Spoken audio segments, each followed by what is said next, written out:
All right, and we're live. Hey guys, thought you tricked me, didn't you? All right. Well, this week we're looking into. This week we're addressing new issues in security.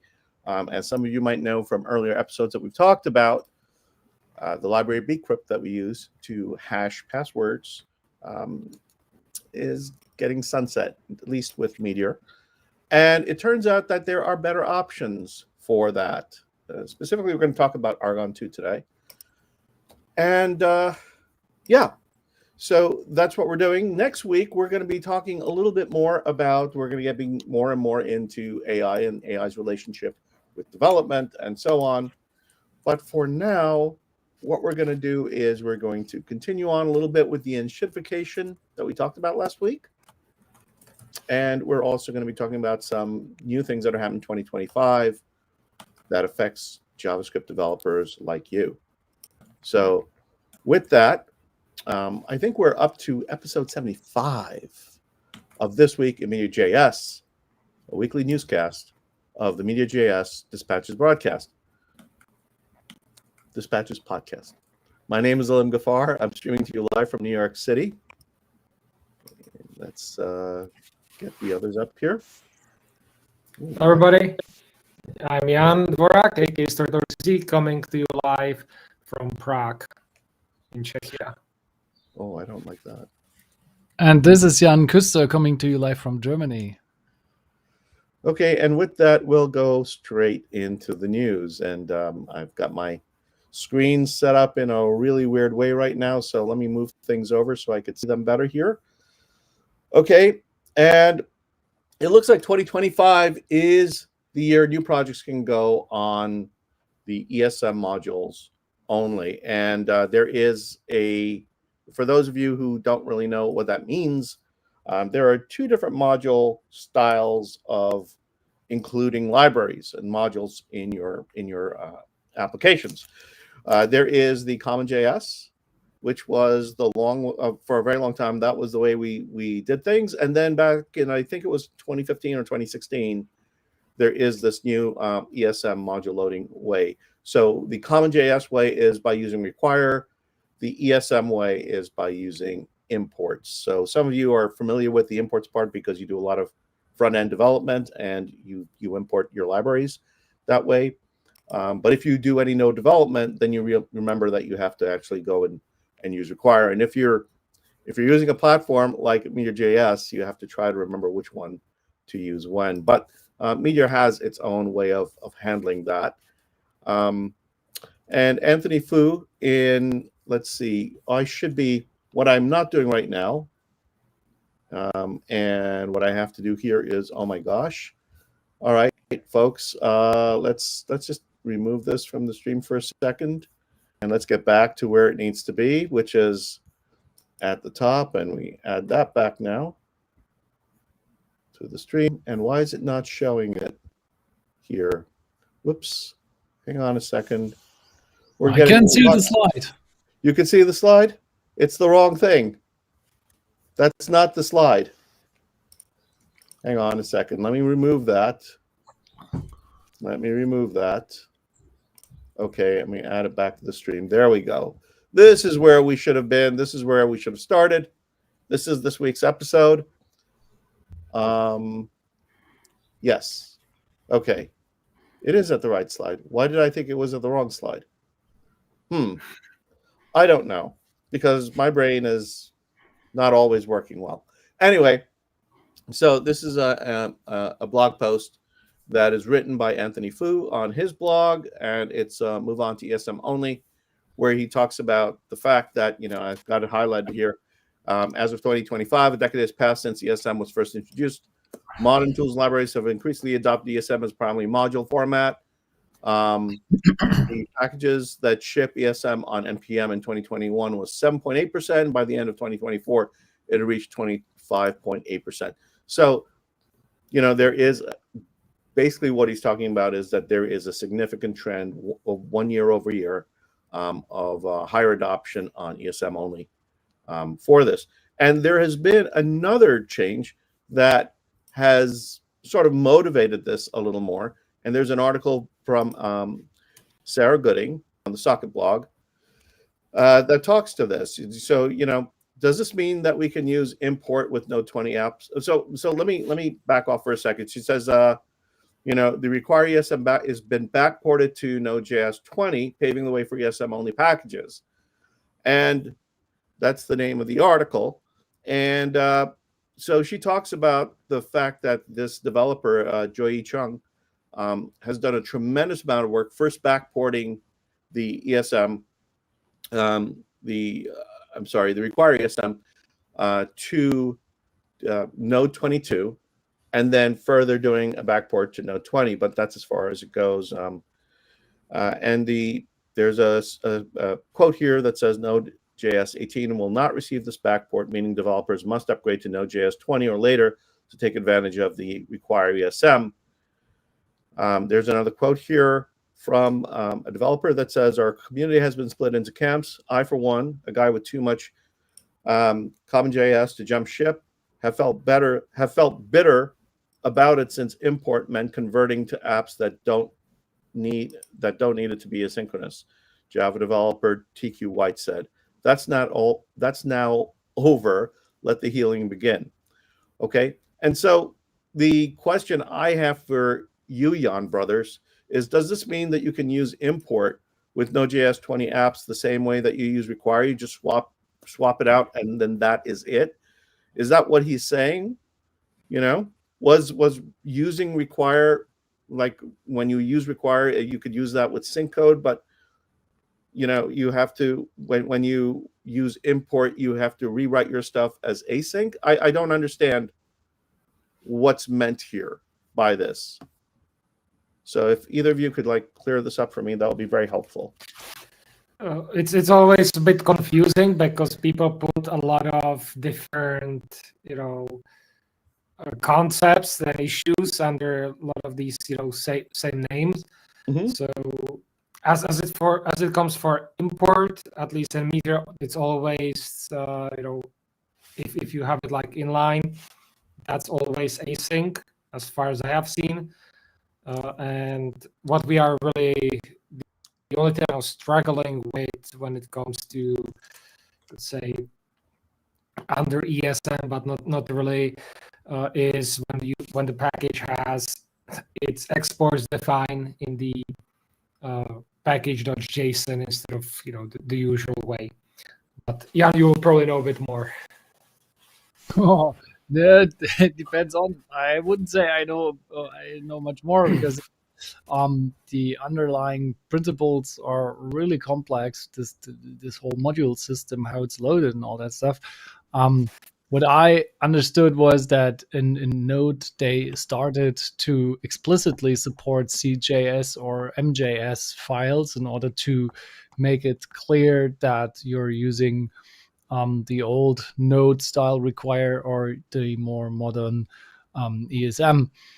And yes, they were not interchangeable usually, at least in plain Node. And from my understanding, this is what is working now, that you can simply replace them without getting errors thrown around. I mean, for us in Meteor, this was always an easy an easy task because Meteor used Babel to transpile all the imports back to require. So under the hood, especially on the Node side, it was still using require. I think in the browsers, we're much more modern already since years. In browsers, you can use native modules since, 10 years or something. Mm-hmm. And I think we had some issues in Meteor quite a while ago. I don't know if it's resolved now, but there were some packages I tried to upgrade to their latest versions. For example, it was with ESLint, very common package. I think they went ESM only, and Chai, I think a newer version of it also went ESM only. So that was a little bit problematic because I couldn't rebuild these packages anymore. Yeah. And I think this is resolved now, but there's also a question from the other Jan in the circle, and he's asking, does that mean we should await require? I think not. I think you can just require is always sync, as Min also just comments. I think you can, when you're using plain node, you can now just mix require with import. I mean, we can try it out. Not today. I will not do any live breakups anymore. By the way, the breakup from last week was due to a bug in the library, by the way. So we'll provide. I already provided the patch for that. Sorry for the drift. Coming back to the topic, we could, if you're interested in us focusing on this topic, continuing on that topic, we can investigate a little bit more and get deeper into that, and especially what this means for Meteor. I mean, this is also up to you because you are our reviewers.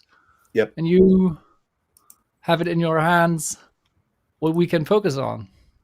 Just mention it someplace in the chat, right? Just give us some feedback. I think at the end of the day, the impression I'm getting right now is this isn't entirely clear, and I think it still needs to be tested. So at this point, the impression I'm getting from the two of you is that you're not necessarily going to accept this as like gospel, that it's just going to work out of the box. You're going to want to test it. You're going to want to see for yourselves. You don't know that this is necessarily true. Does anybody in the chat know whether or not that this statement that we could just start using ESM in... So if anybody in the chat knows that we can just use these ESM import in Node applications and it just works with Node 20 plus applications, then let us know. But for now, I think it's questionable. So I just went through the pull request a little bit, and it looks like that they implemented things like ESM detection in CJS loader. So it looks like this is about backporting, really, in the sense of it's somehow interchangeable to make it easier for people to migrate to full ESM. All right. You know, I think for the folks that are still in the middle of their Meteor 3 migrations, doing this might actually complicate things a bit. I would probably say wait, unless you guys think differently. Yeah, for the most part, you know, Babel and everything kind of takes care of that. Meteor takes a lot of care of it under the hood, so you don't really have to think about it. Just, you know, use import as you normally use. There should be a change. If you run into issues, then report them. As I said, there's the issue, and we already have a PR from Southern to address that when packages use the import key in, or is it export in the package JSON instead of, as you would say, the common JS approach and similar. So it's, you know, this thing is development, but for most of us, you know, normal developers who won't really come into it. Either way, one thing is that, for example, Babel, which Meteor uses to do all the stuff in version 8, which is right now in alpha, is using ESM only. So that will be definitely something that Meteor has to address, you know, sooner rather than later. But for most of us, it won't really, or at least it should not really change anything, how we build app or stuff like that, unless of course you use require. It will change potentially how, if you're building npm packages, how you build them. And other than that, it's just, you could say, implementation in the background for most of us. All right. Well, I think we've, you know, kind of beat this horse a little bit. It seems like it's not breathing anymore. So I think we should move on to the next topic. And I think Küster, you've got something to say here, huh? I've got something to say. You know, last week we talked about entitification, and I specifically made the case that there is also part of websites not only getting new less optimized versions, but also paywall becoming a new feature, constant feature of being added to websites. And now, just one day later, we discovered that the Reddit CEO wants to add paywalls to some of the subreddits, mostly because they had this very bad revenue after their quarterly meeting. And you can see it's not just an isolated trend. You see this is everywhere, and it's especially the social platforms. Here it is, and we told you so, right? You know, I'm going to make a comment to you on this though, because the thing is, look, Reddit was a great place to go, and like there were great places on Reddit to be, and then there were awful places on Reddit to be. So I think Reddit is one of those places where you could find a lot of information, you could have a lot of great discussions, but there was also a lot of shit posting that was done there too. So not exactly like the utopia that we might think of in a social network. But I think about a year ago, we saw something happen that started the enshittification, which was when management started stepping in, and the subreddits used to be titularly owned by the people running them, right? You created a subreddit, you managed it, and so on. You were, as a Redditor, you were the owner, so to speak, of that. And it was treated that way for a very, very long time. You had autonomy. And then last year, as they were thinking about becoming a public company, they started doing things, which is if you weren't, I don't remember exactly what the behavior was, but if you weren't behaving in a certain way, they would say, okay, the Reddit company itself would take control of the thing that you built, right? So it's the labor is yours, the intellectual property is from the community work that you're doing, but at the end they're saying, well, this is our sandbox, and we're going to do what we want with it, which was a real change in expected behavior from the folks that owned it. And I think this is a further development down that line, right? And I think that's the real enshittification here to me, which is that this is no longer, and it's very clear that it's no longer a space that belongs to the Redditors. And isn't that the thing Mm-hmm. people think is like, this is not what I signed up for? That's right. Because that's right.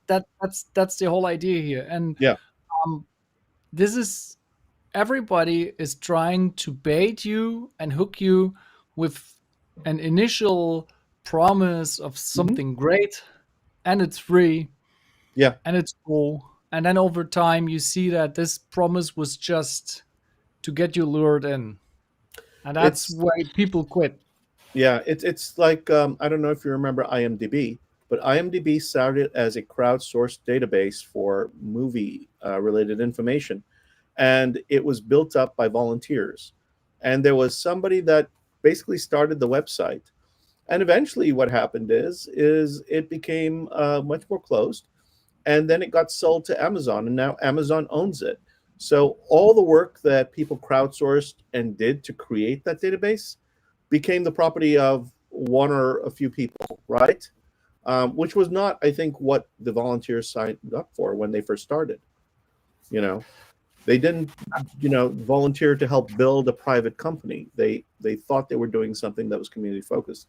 So to me, that is part of the enshittification that happens on some of these things, and we see it again and again. So I think Storyteller might have a take on this. I have kind of like two points. First, oftentimes I don't think that even the founders of these websites sign up to build what they are building nowadays. They probably started with a lot of these ideas that they put out. Not always, but I would say in many places. But then it came, okay, how do I now, feed my family? And how that this is eating my full time. So they go looking for resources. There's of course always around the startup ecosystem people who tell you how you should, do things, how you should monetize, and that's where a lot of the enshittification comes in. So it's always kind of trying to find that balance, and that plays a big part. And oftentimes then there's a big disconnect.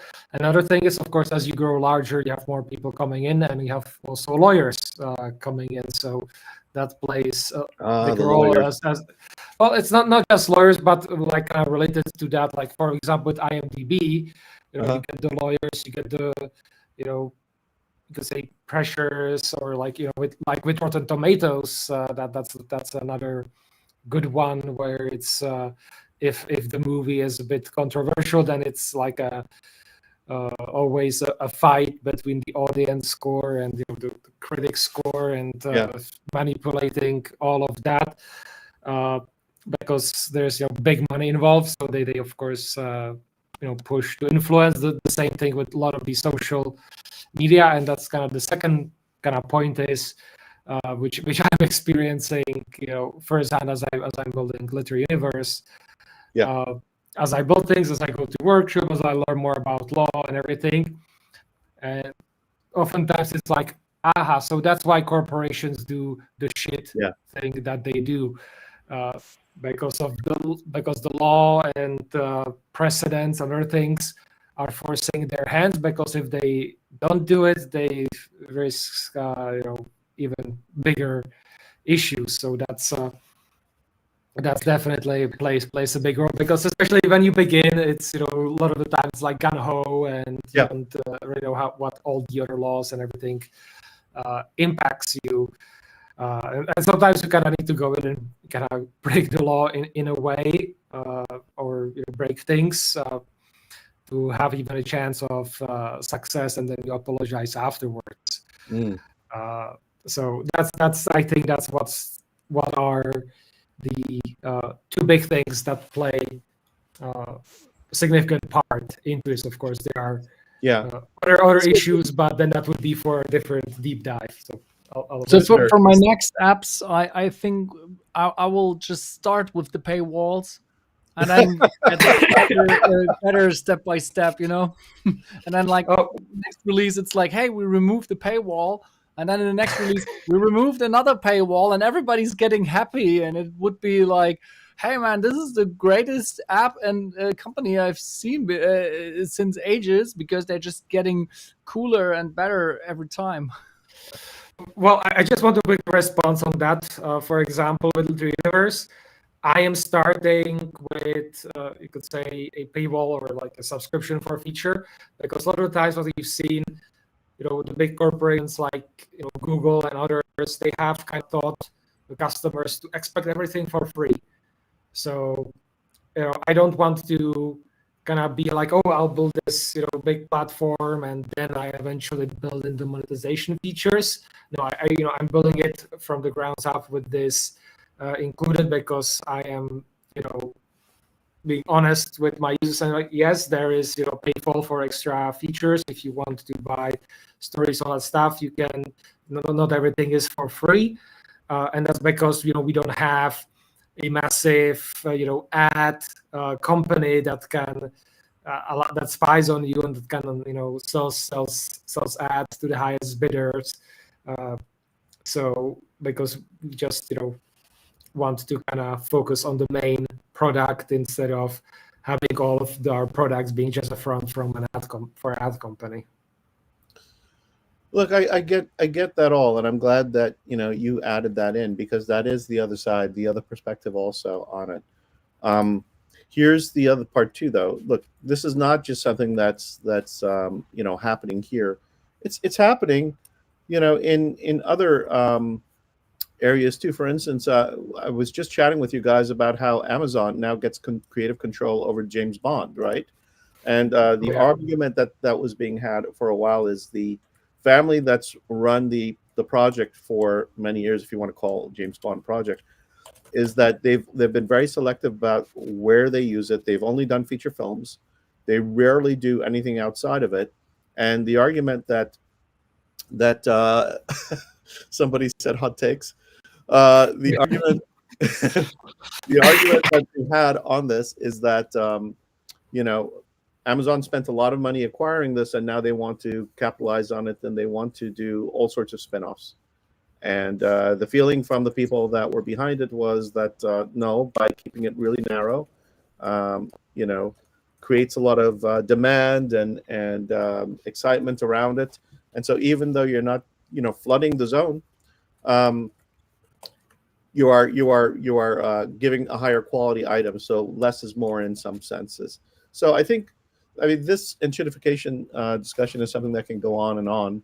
But let's now move on to the next item here. Yes, some things need to end, and Yeah. especially if you want to not us to end, but to succeed and continue, then help us with a like and get the algorithm push our content up so we can get more people to see this and get aware of that the MeteorJS community is still alive and fully active. And with that, I give you the next slide. That is Jan. Yes.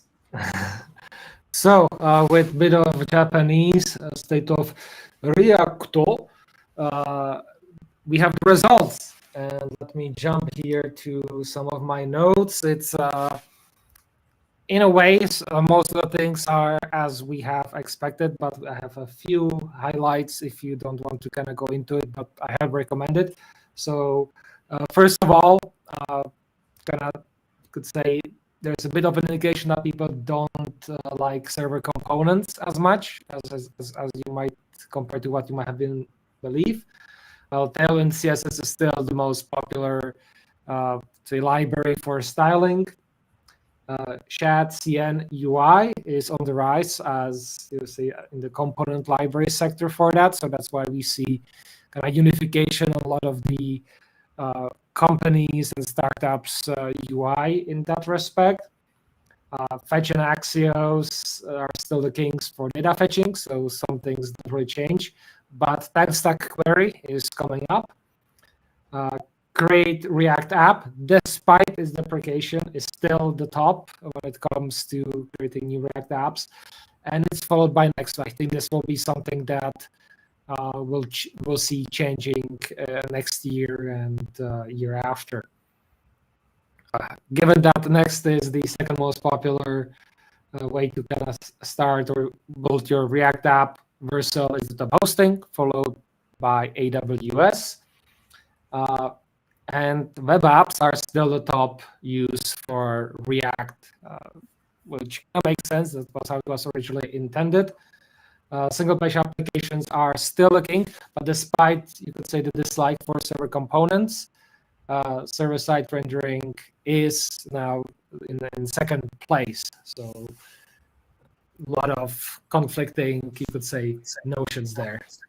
So what do you take from this in terms of how the Meteor developers should look at this? Well, I think for myself, React is still fine, but we have to really be careful looking on where it's developing in the future, especially with the focus on the server-side components. So we should either be looking at doing more when it comes to the server-side, like server-side rendering and similar things. So maybe something that Meteor can improve on, or in a way we can be coming back to Blaze or more specific front end. I think the problem partially is that what React does, most of the other front ends kind of follow in that same pattern. Okay. Which I think is a bit of a problem, but that's something that we'll have to, I think, kind of figure out as we go forward. If we kind of will reinvent the wheel and kind of go back where we started with PHP, or maybe we figure out something else. So it's something to watch. I would definitely, before you even start with React, to consider other options out there. We also will have a bit of a potential change once Vite is part of Meteor. So I think at that time when Vite is, or when Vite replaces Babel and the Bolt tool in general, I think that will be then a good time to start asking these next question: what is best with Meteor? Well, I think if you guys have been looking at JavaScript Weekly and some of the other articles out there, you'll notice that there was a story that was picked up that we, mentioned last week. I'm not saying we broke it because we probably read the same sources as they do, but that Create React app is now been deprecated and it's closed, right? So, from the survey, it says that was on the top, followed by Next, and now it's basically been dethroned. So I guess Next is the way that is probably going to be the most popular way to build React applications. That's going to be interesting to see how this plays out going forward. I don't know if you have a thought on that one. I can only just restate what I've been saying for months now, that Next is a very particular connection, and it does very specific things, and I'm afraid that how it's affecting the framework as well, and kind of feel that eventually it's going to become React plus Next only, or React plus Next, or something similar to Next only, and it won't be very much usable for the single page web applications, or you lose a lot of the new stuff. So I think we'll have a more discussion on this in the future to figure out where do we want to go in the direction, especially when it comes to reactivity and all of that. All right, that's cool. All right. By the way, I found this really interesting little article. It was, let me just say, it's from Olivier Jans Oliver. I'm completely butchering the name probably. I apologize. Article called "Testing 10 JavaScript Frameworks on Their HTML Defaults," and the arrow is pointing to Meteor. Meteor was checked out there, and I think at the very top of the thing here. Let me just take a look at it really quickly so I can see it better for myself. It says that he took the 10 popular. Oh, come on. What are you doing, Alim? Okay. Took 10 popular JavaScript frameworks, spun up their demos, or started their base projects using all defaults, and validated the HTML source, both raw and hydrated. And so looking for errors and warnings and so on.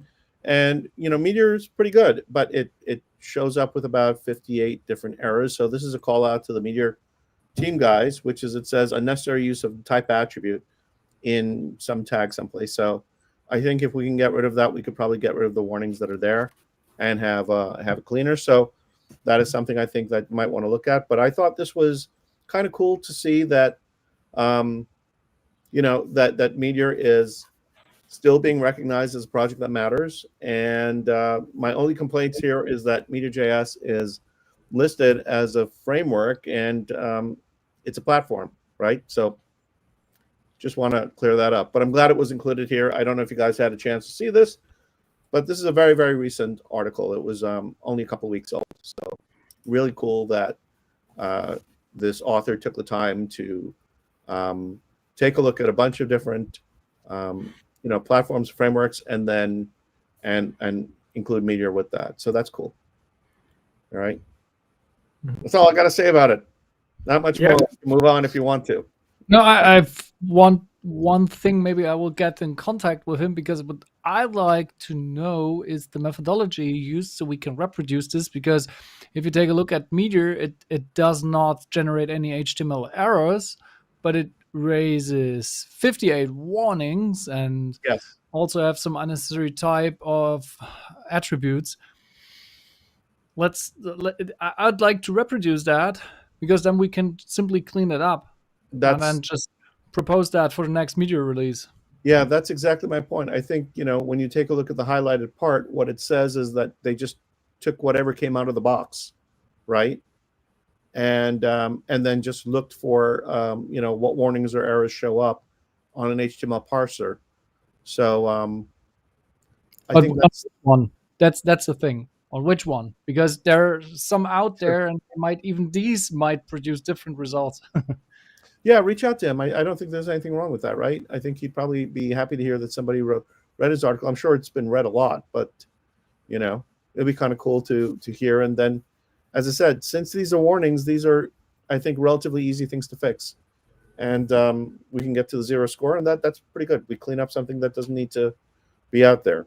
He does mention that sort of like an aside, that these kinds of warnings, these kind of HTML warnings are like, so I'm going to rephrase it my way. Like they're so 2005, you know, it's like, it's the kind of thing that we shouldn't have to deal with anymore. It's like, come on, guys, you should know better. Right.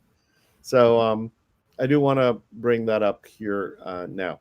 Okay. And by the way, while I'm calling out Meteor Software, we had an awards ceremony episode not too long ago, about maybe 2 or 3 episodes ago, where Meteor Software said that they were going to be giving some gifts as part of these folks that got those awards. We've heard back from 1 or 2 of them who said that they have not heard back from Meteor Software with regard to their shirt size and other things that they were promised. So Meteor Software, these guys are working for you, you know, in a sense. They work for free. They evangelize, they work for the community, and you know, if you say you're going to do something, please follow through on it.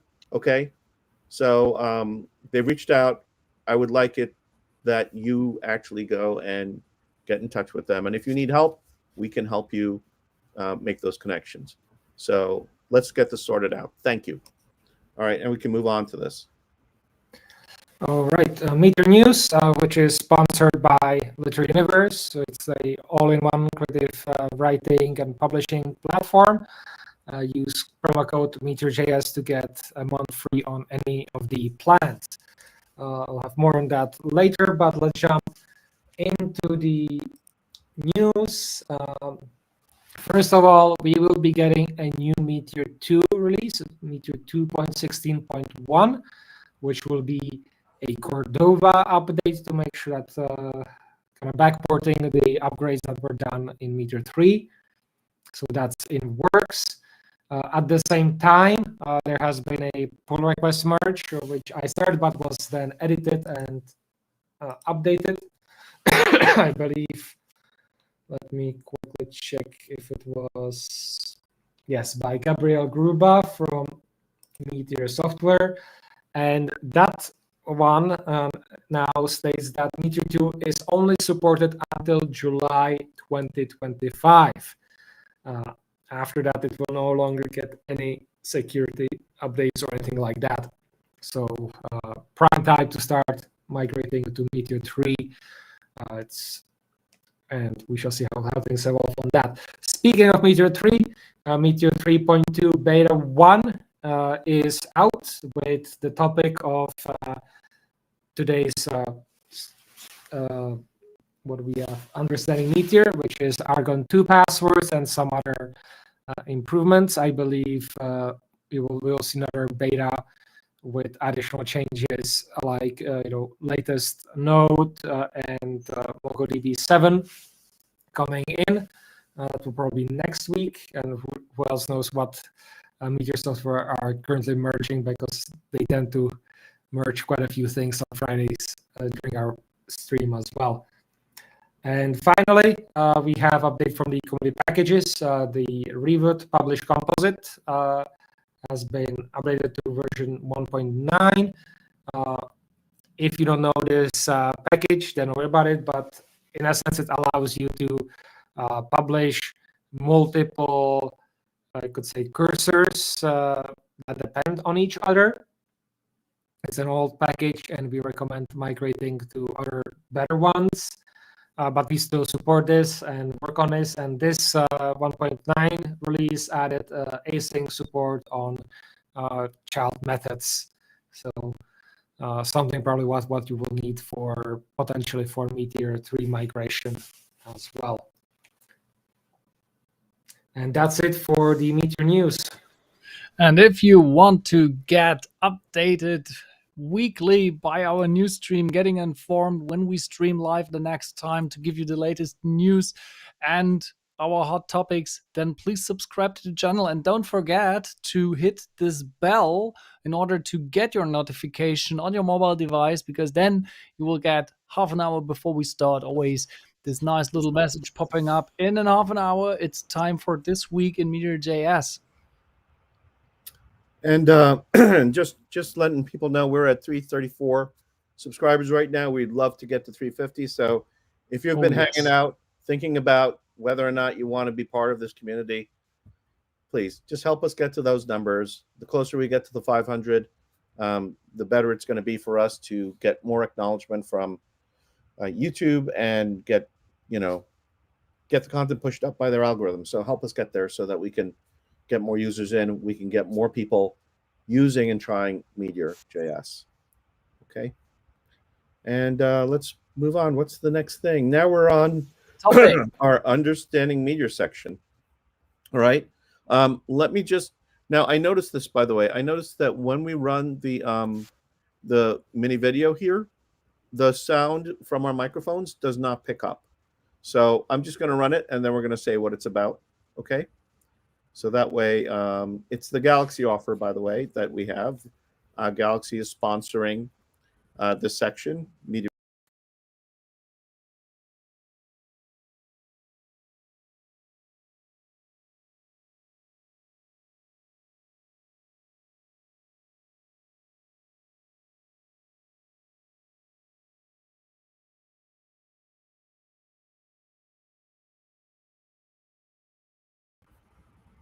Okay, so you just saw that little clip.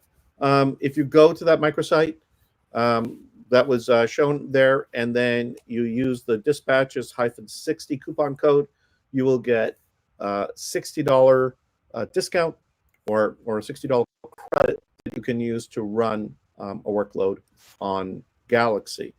So, but this is only for folks who have not used this coupon yet. So if it's their first time using the coupon, that's fine. If you're a Galaxy user that's a paying customer, you can still use this. So, it doesn't mean that you can't use it if you're already a Galaxy customer. You can, but you can't have used this discount already. It's a one-time use. So anyway, go for it if you haven't had a chance. And with that, I think we're going to move on to the big discussion, which is, Argon 2. What is Argon 2 all about, baby? I think Küster is going to take over here, and I'm going to let these dudes handle it. Yes, thank you, Alim. Before we go into Argon 2, we have to take one step back and take a look at how actually the password hashing works in Meteor accounts. Because what is Argon 2? It's a password hashing algorithm like bcrypt, which is what we currently use. And in order to understand why there is this move towards Argon 2, we first have to think about how it currently works. So if you take a look at this slide, you can see here there are two workflows: the set password and the authenticate workflow. And they happen, obviously, set password when you register your account or when you want to change your password. Then you running the set password workflow, and the authenticate workflow usually is run when you sign in with password. Of course, there are other authentication methods, but they're not covered here. And today we're only focusing on the passwords part, which is one of the most famous Meteor packages out there, because it's just as easy as it gets to get accounts and authentication via passwords in your Meteor application. So let's have a look at the left side. When you're registering or updating your password, you're usually providing some kind of plain text password. That's the one on the left side at the very top. And you're providing this in plain text in a way that there is some kind of a form, an input or something, and you're entering this password in there. And then, sorry, give me a second. And there, the client in Meteor is hashing that password using SHA-256, and then it's sent from the client to the server using bcrypt to hash it using the bcrypt algorithm towards the final hashed password, which is stored in a database. And this kind of password hashing is one-sided, means once this password is hashed using the bcrypt, then there is no way, or at least no natural way, it's designed to have no natural way to restore the original password from the hash. Why is that? Because when your database gets leaked by some accident or by some attacker or whatever, then you have a list of all passwords. And if these passwords leak, then attackers could use these passwords to log in all your websites, because it's very high chance that people reuse their passwords, which is not good, but it happens. And so we use this password hashing to have this kind of mitigation for that. Okay, here we are.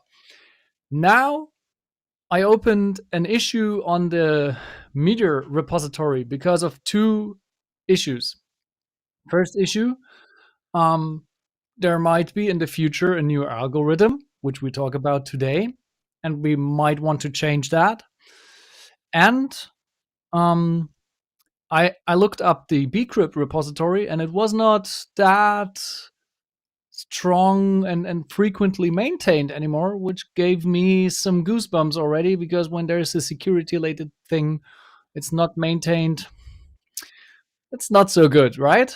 We all know the situation when things get abandoned, especially when it's about security aware things. Okay, so I looked up a little bit, and then I found, okay, there could be also some attack vectors here. So we opened a topic about that. And there's also attack vectors here when the passwords get hashed on the client, and also there could be man-in-the-middle attacks when you're not using SSL. We don't want to get deeper into that, but just be aware that they exist. So let's be future-proof, right? bcrypt is not vulnerable yet, but OWASP already coins it for legacy systems, which is why we should use Argon 2 in order to be on the safe side, because you could use these passwords, these bcrypt passwords, and throw huge GPU resources on them in order to try to break them. And then it might get possible. By the way, sorry, I just found that I totally skipped the authenticate workflow. Can you still follow me, Alim, Jan? Can you still follow, or did I deviate? That's right. Okay, so in the authentication workflow, now there's the question, how do I authenticate users if I don't know the password on the server? It's pretty easy, actually. So you take the password, you hash it like you do when you set the password, then you use bcrypt to hash the password, then you load the password from the database, and then you compare if the hash generated by the user input is the same hash as from the database. And if they match, then you can assume that was the correct password. So in that way, you never restore the password from the hash, but it's always one way. But because bcrypt produces the same output for the same input, you can compare these hashes. And that's the same for SHA-256. They produce for the same input the same outputs. And then you can compare them. And I think this is now the part where we should move on a little bit to why, or what is Argon 2 and why we're moving towards Argon 2. I mean, that was just a little introduction here, and then now it's getting... Can we just go back 1 second? I just want to go back for 1 second here, Mm-hmm. which is when we're taking a look at this high-level flow. So Argon 2 is going to replace the bcrypt element, the bcrypt process that you've got here, right? In this. Yeah. Okay. So the overall workflows remain the same. It's just that we replace bcrypt with Argon 2. So it's just a different algorithm within the same workflow. Okay. And okay.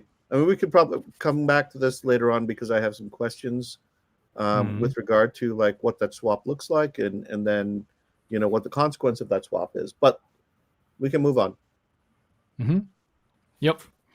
So Argon 2 is basically the winner of a very famous password hashing competition in 2015, and is now considered by OWASP the #1 hashing algorithm to be used when hashing passwords. bcrypt is only considered for legacy systems, and Argon 2 is a little bit different than bcrypt in the sense that you have parameters to configure for Argon 2, which is the size of memory you want to use, the number of CPUs you want to throw at it, basically the level of parallelism.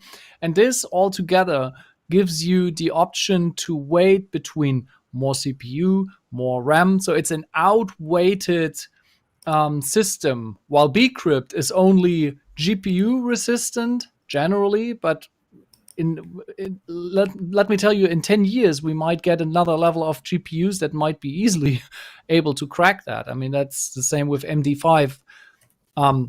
This is easily to be cracked nowadays.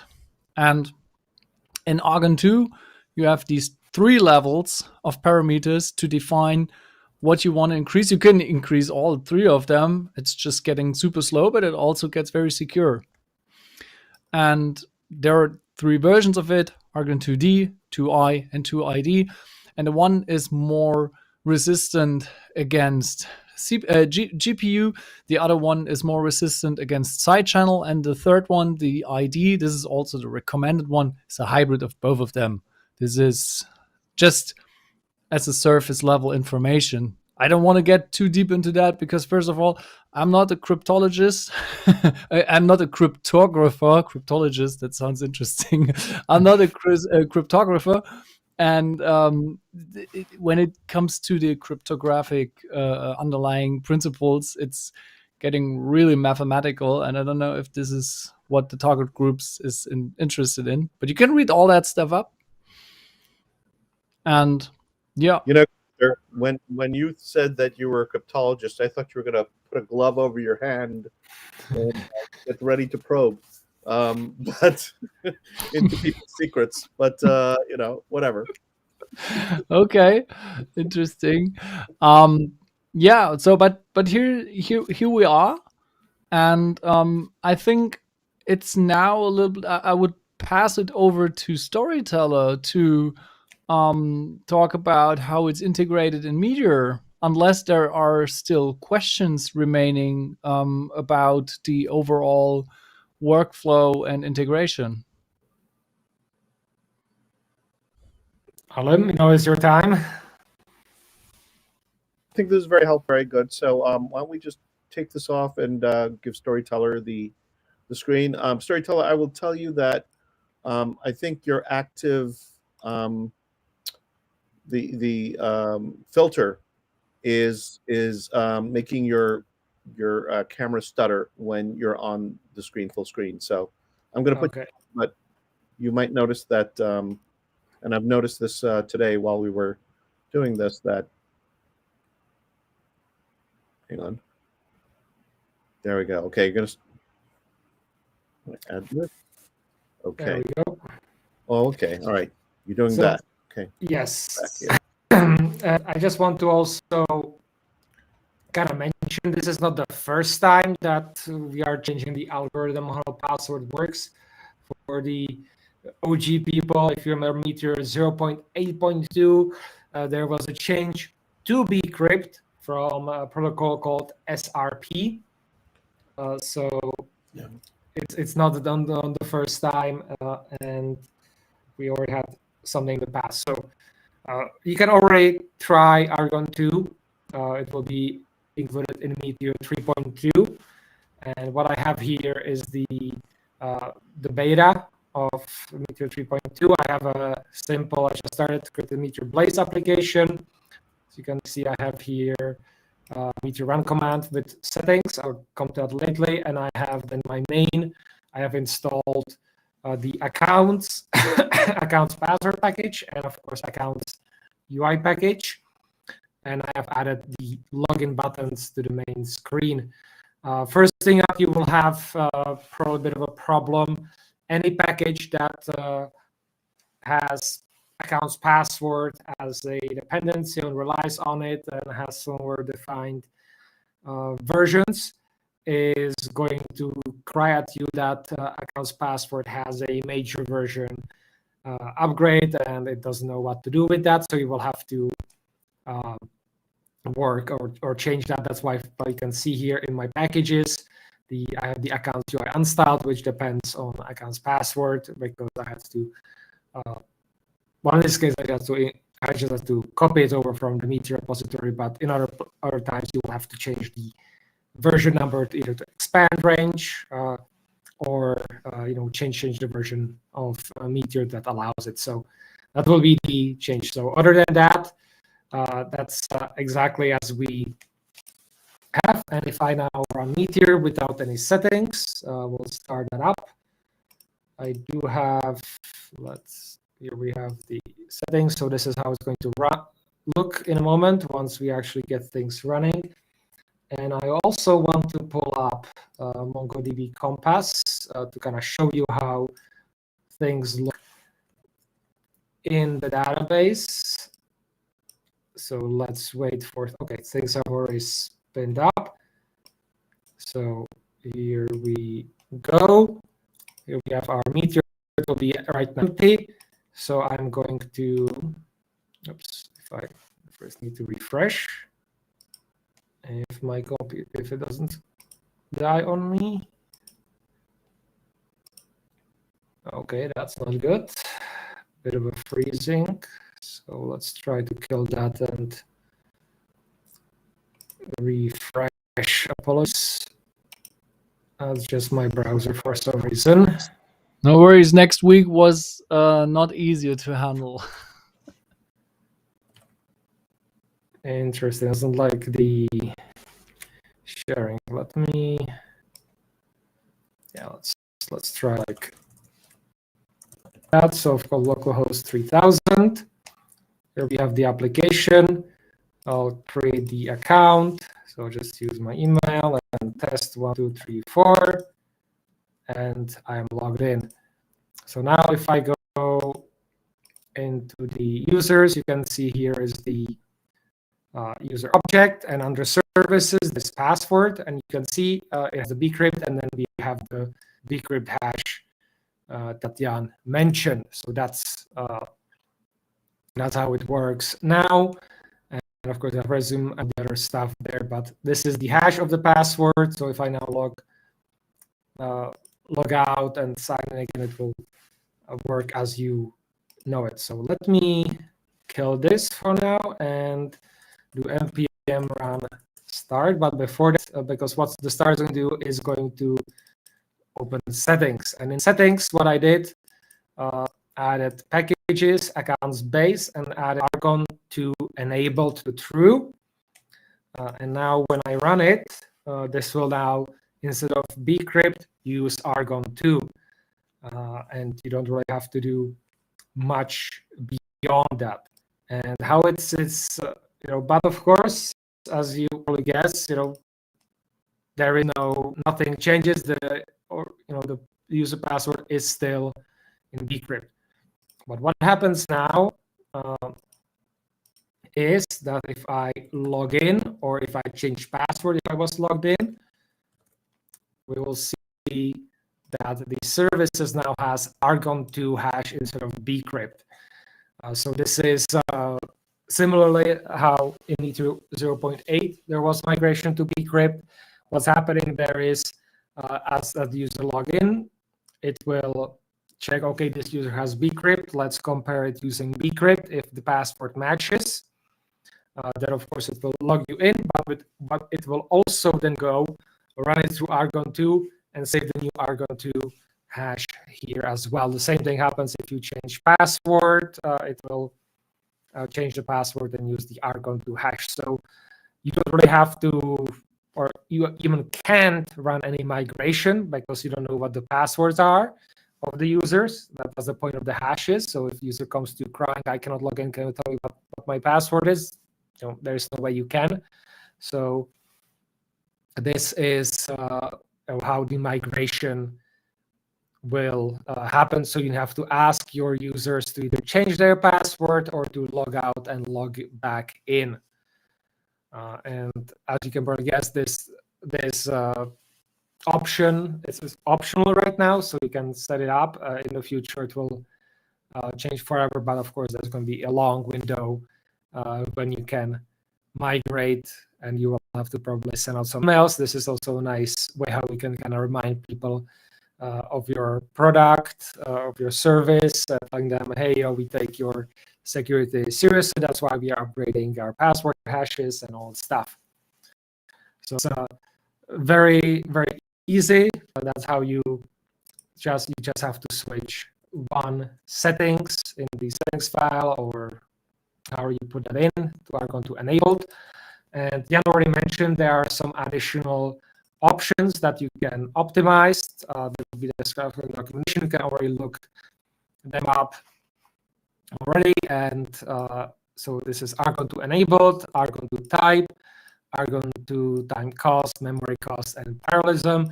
And as you play with those, that will either cost you more CPU or more RAM to do the password hashing. So that's something that you have to adjust based on your specific application needs. And so if you application is CPU heavy, but you have a lot of RAM, then you will probably want to switch this to be more RAM heavy and the other way around. Or you can just leave it at the default. I think Jan has. Okay. Jan, there's a question. Should we keep bcrypt hash for a while? Now, the bcrypt is going to remain right now as the default. Argon 2 is going to be enabled only if you activate it once you upgrade to Meteor 3.2. So right now, the main thing of this is, this is coming, know about it, and if you can, I think you should enable it. I would recommend, if you have some staging environment where you can test it, then definitely test it there first to make sure that you don't run into something unforeseen. Also use that to check performance wise if that is an issue. But generally, I think once this comes out, I think everybody should enable it as soon as possible, especially if you have that users don't log out and log in for long periods of time. So the sooner you start this migration, the better. Again, Argon 2 and bcrypt are going to live together for a while. I would say for quite a long while. So yeah, start it as soon as possible, but you really should not. We shouldn't hopefully see any impact. Maybe a little bit on the performance side, as I mentioned. And I think that's all I can say to that. All right, very, very cool. Thank you so much for this. And let's just get ourselves, here we go. Why don't we do that? We're back to this. All right, guys. I think this was a great introduction to Argon 2 and letting people understand what the importance is and why it's there. And yeah, so is there anything else you guys want to add before we go? Let's check if we have any more questions.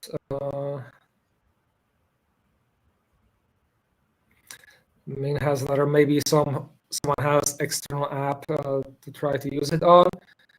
Yes, for example, but for myself, what I'll do once Meteor 3.2 comes out, I'll just turn this Argon 2 on.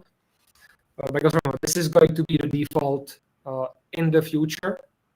So I think the sooner you get started on it, the better, given how long the duration of all the users can be.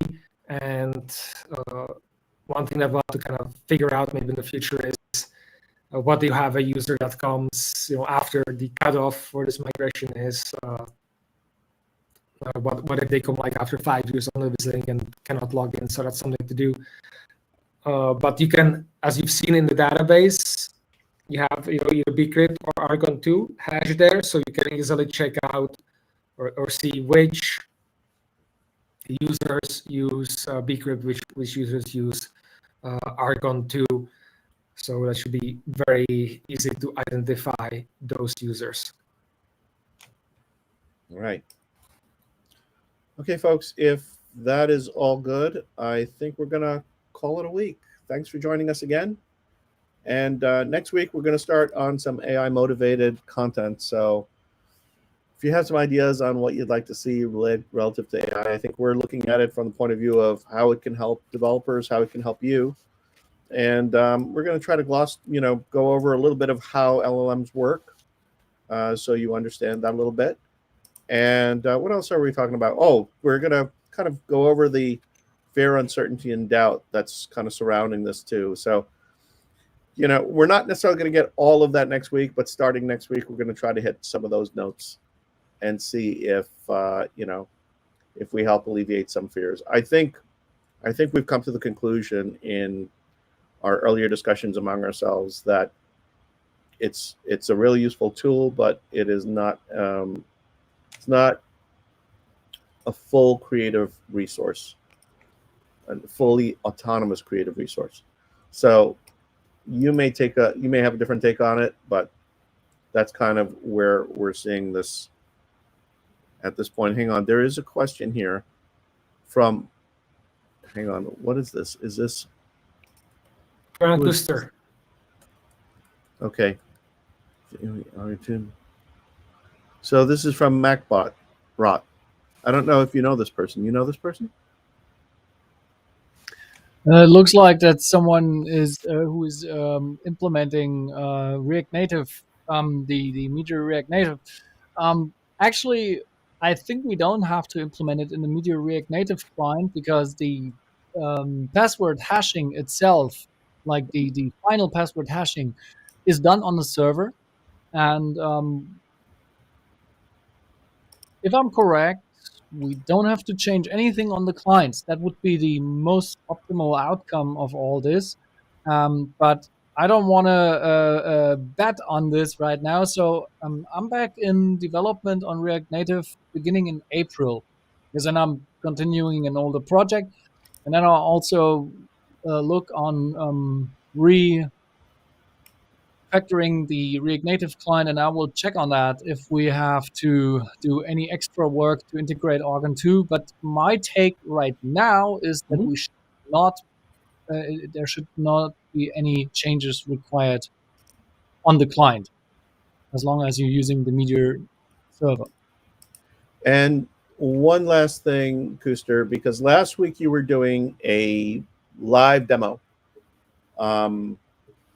Yeah. What's the situation with the code that you were working on? Is that available now in a video that's separate? In a it's not in a video that's separate. Oh my god. I have to stop making promises here that I can't deliver.